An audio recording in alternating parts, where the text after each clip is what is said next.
He could have easily built the Pluton for Luffy, but why didn't he?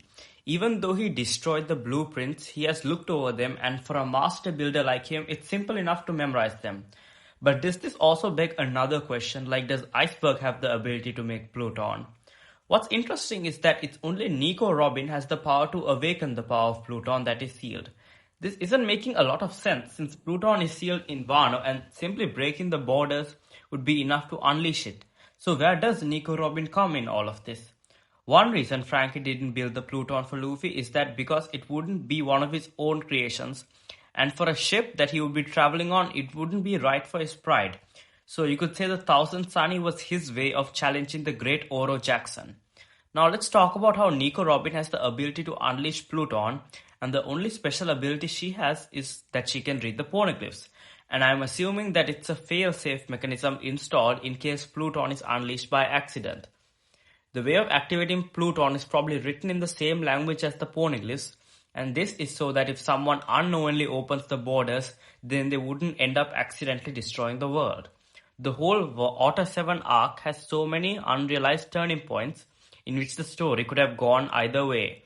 If Iceberg had changed his ways instead of gaining so much popularity, then his associations as part of Tom's workers would have slowly faded, and the whole drama around the ancient weapons would have been avoided. What's interesting is that AOKIJI handed Spandam the authority for the Buster Call when he could have so easily just come to Water 7. But why didn't he? If anything, he's someone that should have come running considering how heavily invested he is in Nico Robin, as he is one of the only people that knows of her true abilities. But he still allowed it all to happen as he knew that the Straw Hats couldn't handle his might just yet.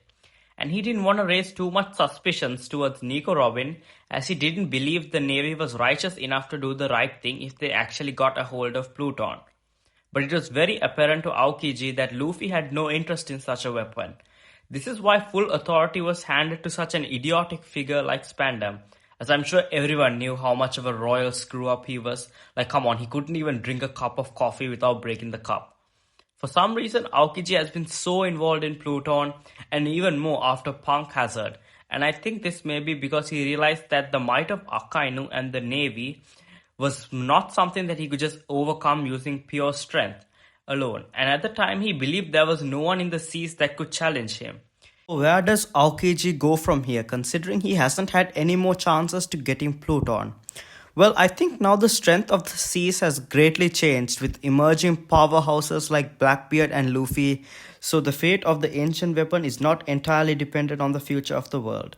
If you guys enjoyed this video, you should check out the video where I talk about how it would end if the Yonkos teamed up, and I'll see you guys in the next one.